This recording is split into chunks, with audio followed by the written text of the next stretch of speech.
waxay ku lafa gureen kagana arrinsadeen mowqifka iyo go'aanka labada xisbi ee xaaladda guud ee dalku maanta ku jiro wuxuuna u dhigan yahay sidan walaalayaal maanta waxaa muuqata in muuse biixi uu u xuub siibtay keligii taliye cagtana saaray waddadii hore loo eeday ee qayrkii iyo jannadii dhagarta ku caanka ahaa ay mareen waxaa muuqata inuu burburiyey dimuqraadiyaddii curdinka ahayd ee la korinayey isla markaana tacab badani shacbigan ka galay waxaa muuqata inuu mijaxaabiyey qarannimadii iyo midnimadii ummadda Somaliland oo maanta ku jirta jiha wareer siyaasadeed waxaa muuqata weli inuu xintan iyo xifaaltan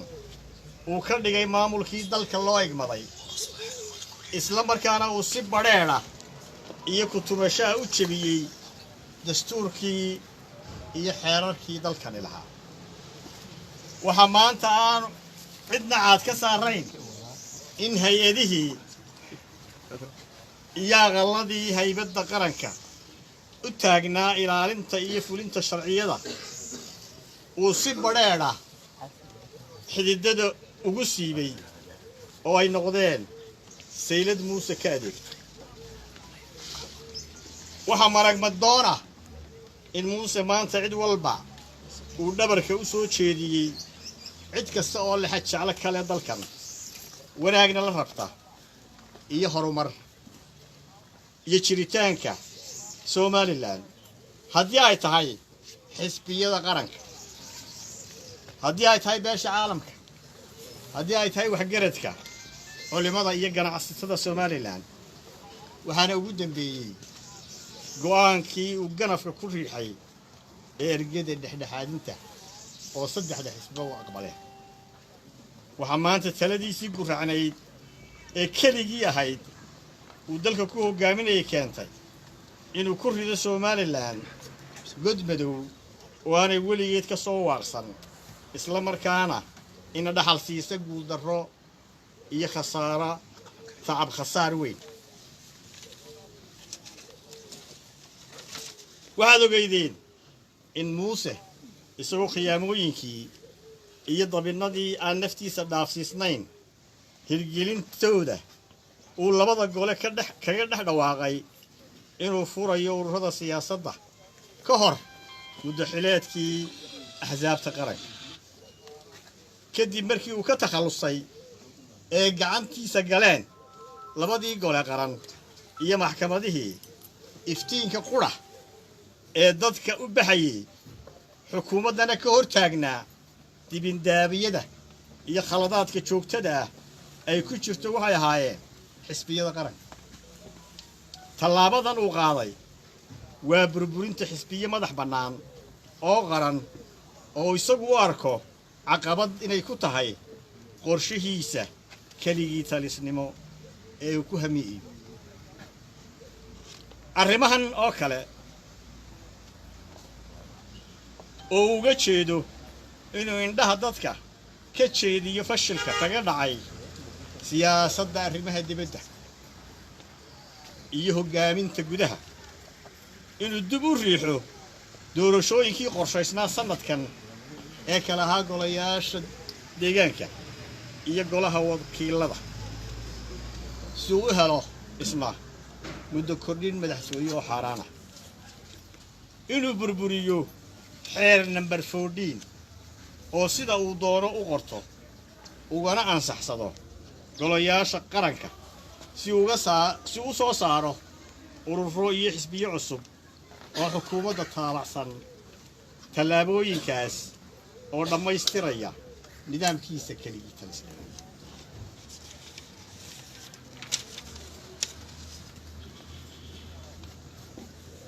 waa sharci darro in xeerarka loo bedelo dana gaar ah xeer kasta oo khuseeya doorashooyinka وأن لقيت لجرين أحساب تقرنك يا خصيان وحكبدل كيسو وشرع الضرر وأنا حرام نحر كما أنت الشركة شرائد والصدق لما حسب قرن وهي حلقة يبد بعدين تسومالي لان مرحلة ما أنت أن كتشفره واركان إن دور الشمال حتويو وحل جيدي لقصو هرماريو كقبصون تضلك سنة كان قديهيسا لباطن ما دام أموسى كفش المي وقامين تضلك إلا قبطو دور شوي كي قرشيسنا إيو صوريو قولها وكيل لبا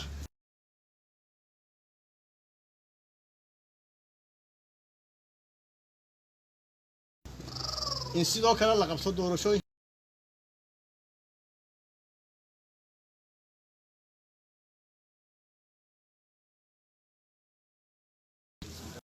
فرصد مدة كوابانا لبدا حسبسين أيام ددالك الجده هي باش عالم أنت وده هذا الصومالي هي صومالي لا مدحوين موسى أنا يا محمد بيحي يونس وحن كلكم لا يدي سببا وحنون لو ذاقي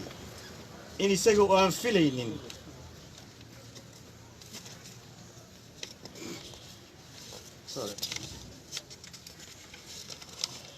isagoo aan filaynin uu waqti kooban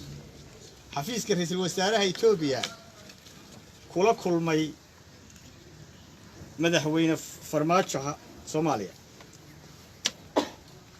wuxuu la wadaagay madaxweynuhu in ra'iisul wasaaruhu ku yiri waxaan bilaabayaa oo dhexdhexaadinaya wada hadalladii Soomaaliland iyo Soomaaliya hase yeeshee madaxweyne lama wadaagin safar ay ku soo aadan yihiin ra'iisul wasaaraha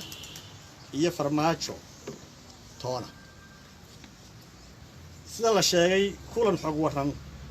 ayuu xubno u xushay madaxweynuhu kula yeeshay 15 February madaxtooyada kulankaas oo axsaabta qaranka lagu soo marti qaadin kulankaana laga sheegay hindisaha imaatinka ra'iisul wasaaraha Abiy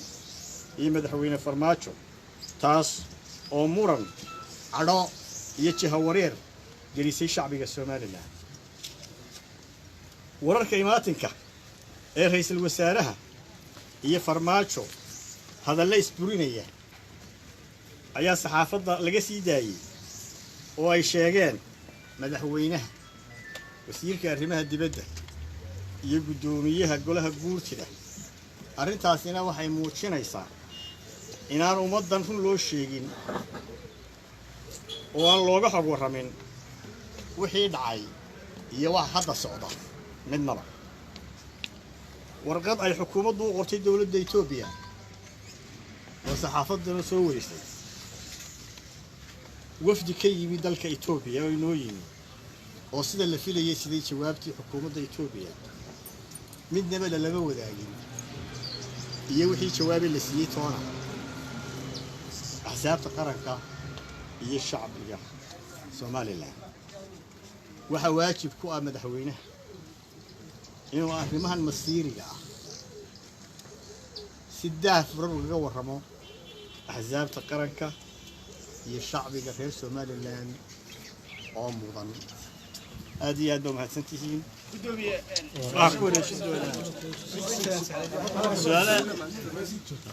gudoomiyaha ku dari doona intii dhinayd inta tabaysaan madax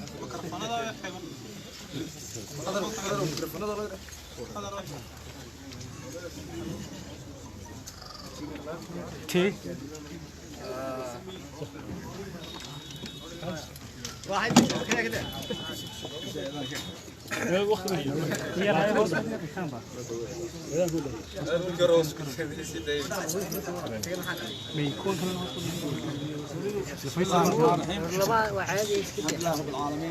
والصلاة على سيدنا محمد صلى الله عليه وسلم. الله محمد سبحانه وتعالى الله محمد. جو قوان كي ورتا كلن كي لبada xisbi saaka alxamdulillah waxa gudoomiyaha idin akhriyay anu tahay waxa weeyo waan si yar adkaynaya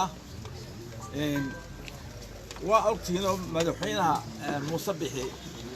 marka 2 sanadood iyo dheeraad buu joogay madaxtooyada 2 sano waxaan ka shaqeynay Muuse inaanu la shaqeyno oo ku dayno bal cooperation sidii ay wadanka inagu dhaclay doorashadaas oo aad iyo aad inagu muhiim ah ayaa ahayd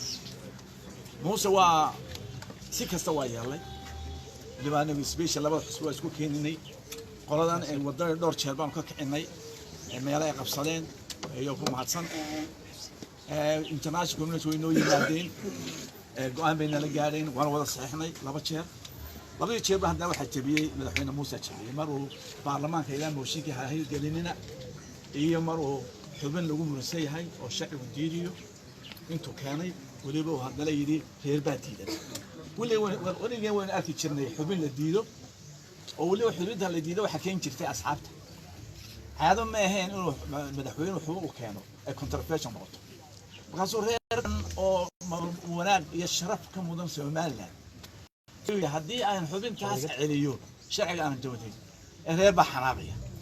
oo waxayna soo maray taas waxa ku soo maskaxdiisu reer ku wax kale ku gufeen ma jiro waxa weeye Muuse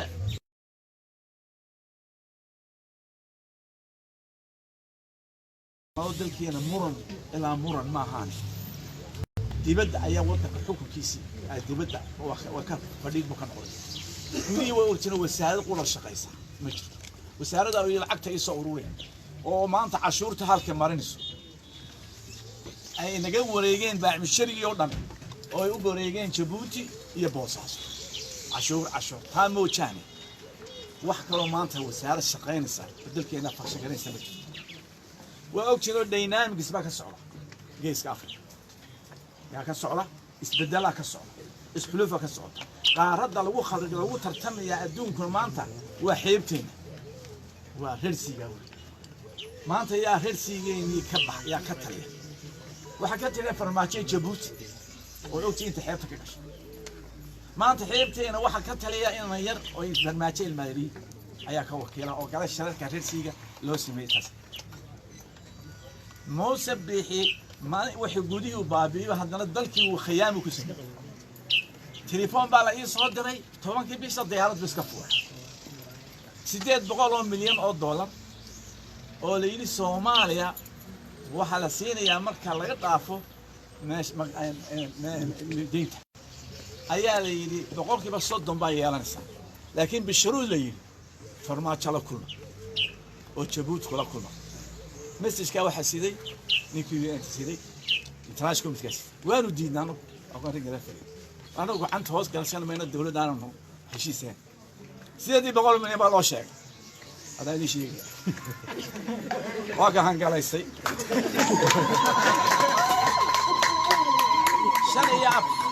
شنيا فرتن مرير أيود دلكي سومال لا تكون حراش شنيا فرتن من أقول شو هذا شوقي محاسبة مركز مدحوينها رئيس وزراء إثيوبيا فرحتي وحيو تغيير ودك الى امارات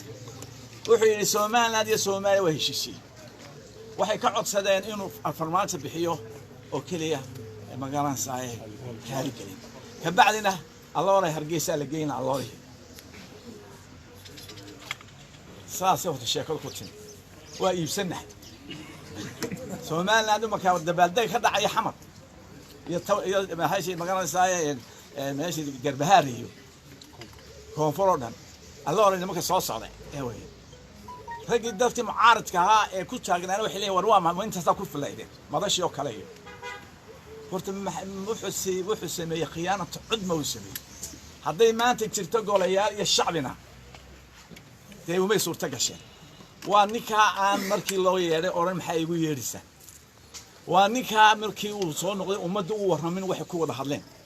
waa ninka markii imaka uu yimid Axmed Shidaan waxay ku wada hadleen cid la wadaagay laba jeer bay gaar isku arkeen subaxdii habeennimadii markuu soo dhamaystay buu afar wasiir iyo dhig hal wada cashayn بعد بطابة كاسو شيء وحي لكن نحن كله شيء كي كمخ وكتجي موسى وكتجي مدحنا يا الشرع وكتجي هذا وحنا وشيءنا هذو الشرع كتجي والشرع وكتجي وحاو كل دقائق أنا قلنا الشرع وكل سعون مدحونا نقول معي مدحون موسى بيحبوا نقولنا هذو إلى أعد يفرضون بعبينيا أو شرع وقتي كان من جينيا أو شاربان طلانيا waxaan leeyahay madaxweyne rumati haduu bisha gudaheeda time scale siiyay la bisha 10 keed hadaa gar qaadan waayo madaxweyne noqon maayo cashuur qaadanayaan ma jirto cashuur wuxuu moodayay abi bixii moodayay cashuur shacab Soomaali bixiye kiradan ka jaraya waxaan ka jarnaa lacagta qaadati ee khaayinka ku tay waliba waa khaayin mal cudma weyn hayaan laga xushmoon maanta heer u dabada geliyaan ma jirto heerkoodu wuu arkay Soomaalida way aragtay adduunku wuu arkay waa khaayin afkiisa urkiisa lahayn horaan u sheeg marka cirka soo dumiyo anaga afweynaha nagu noqdo dooni afweynaha ridnay waa lagu ridina hadda dalkan abiyus kaysa waa ku ridina adoo qaawmo baxaysa wallahi billah والسلام عليكم